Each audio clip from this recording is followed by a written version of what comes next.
नमस्कार, अस्सलाम वालेकुम। मैं हूं आपके साथ Hadiya Pathan. The crime explainer 4 episode में आपका स्वागत है।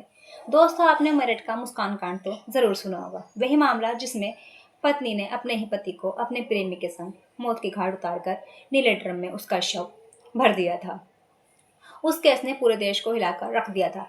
लेकिन आज जो मैं आपको कहानी सुनाने जा रही हूँ वो भी कुछ ऐसे ही है। फ़र्क सिर्फ इतना है कि ये घटना मेरठ की थी और जो मैं आपको बताने जा रही हूँ वो घटना है राजस्थान के अलवर जिले की। राजस्थान का अलवर जिला, गर्मियों की तपती धूप, दोपहर, तंग गलियां, मिट्टी और पत्थरों से बने घर। इसी कस्बे के बीच खड़ा था एक साधारण सा मकान। बाहर से देखने में वह बाकी घर जैसा ही था। दीवारों पर चूने की परत, दरवाजे पर टूटा फूटा ताला और छत पर रखे पानी के ड्रम। लेकिन इस घर की छत पर रखा था एक नीला ड्रम। कुछ ही दिनों में पूरे इलाके की नींद उड़ाने वाला था। इस घर का मालिक था हंसराम, एक साधारण मजदूर आदमी। लेकिन शराब उसकी कमजोरी थी।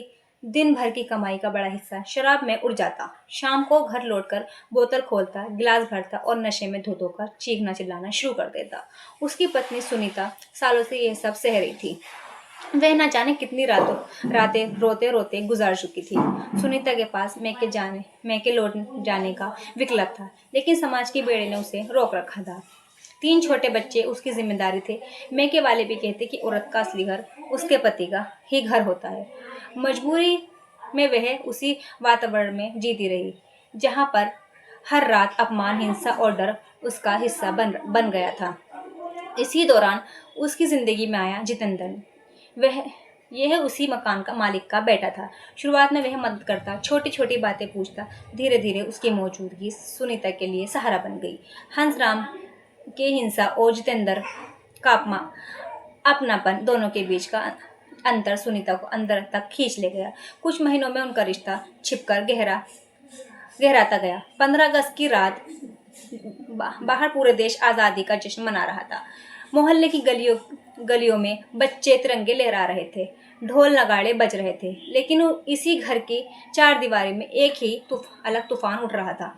हंसराम शराब के नशे में धुत था। गुस्से में उसने सुनीता को कोसा और हमेशा की तरह हाथ उठाया। सुनीता चीखी, लेकिन इस बार वह अकेली नहीं थी। कमरे में जितेंद्र मौजूद था।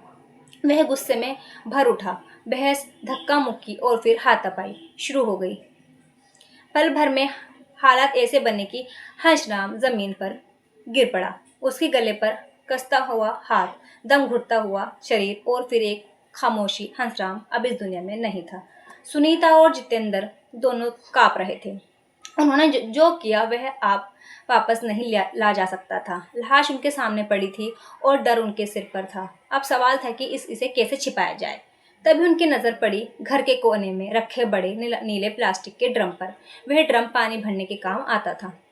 उन्होंने लाश को उसमें डाल दिया। शव को जल्दी गलाना और पहचान मिटाने के लिए उन्होंने उस पर मोटी परतों में नमक डाल दिया। उन्हें लगा कि अब कोई सच्चाई कभी नहीं जान पाएगा। लेकिन अपराध दोस्तों कभी नहीं छुपता है। इसी पूरे दृश्य को घर के मासूम बेटे ने देख लिया। 8 साल का बच्चा चुपचाप कोने में खड़ा था। उसके दिल पर यह मंजर हमेशा के लिए दर्ज हो गया था। ड्रम छत पर रखा था।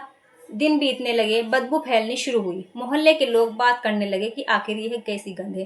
किसी ने सोचा कि पानी सड़ गया होगा। किसी ने कहा कि शायद जानवर का शव कहीं पड़ा है। लेकिन धीरे धीरे शक बढ़ता गया। इससे पहले कि पुलिस का पड़ोसी ड्रम तक पहुंचते, सुनीता और जितेंद्र बच्चों को लेकर भाग निकले। वे दूर एक ईंट भट्टे पर जा छुपे। उन्हें लगा कि अब वे सुरक्षित हैं। लेकिन मोहल्ले में उठी बदबू पुलिस को उस घर तक खींच लाई। जब ड्रम खोला गया तो अंदर का दृश्य किसी का भी खून जमा देने के लिए काफी था।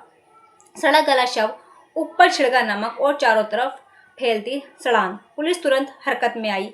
जांच ने जल्दी ही सुनीता और जितेंद्र का रास्ता ढूंढ निकाला। ईंट भट्टे से उन्हें बच्चों का समेत गिरफ्तार कर लिया गया। मासूम बच्चों को उनके पिता के परिवार को सौंपा गया और आरोपियों को सलाखों के पीछे डाल दिया गया।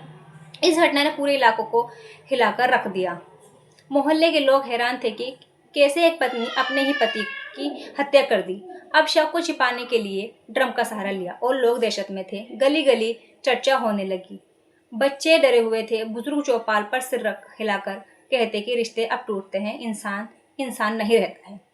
समाज में यह बहस छिड़ गई, आखिर असली गुनहगार कौन था? क्या हंसराम की शराब और हिंसा ने इस घटना की नींव रखी थी, या सुनीता और जितेंद्र का रिश्ता है कुछ खत्म करने वाला साबित हुआ? लोग ये पूछते हैं कि अगर घर में हिंसा न होती तो शायद यह दिन देखने को ना मिलता। समय बीतता गया, लेकिन नीले ड्रम का नाम उस कस्बे के लोगों की याद में हमेशा के लिए दर्ज हो गया। आज भी जब कोई इस मोहल्ले से गुजरता है तो लोग धीरे धीरे बताते हैं कि यह घर था जहां नीले ड्रम में बदबू उठी और पूरा राज खुल गया था। ये कहानी सिर्फ एक हत्या की नहीं, बल्कि टूटते रिश्ते, घरेलू हिंसा, लालच और अपराध की कहानी है। ये हमें याद दिलाती है कि सच कभी छुपता नहीं है। जिस तरह बदबू ड्रम से बाहर आई, उसी तरह अपराध का सच भी एक दिन सामने आ ही जाता है।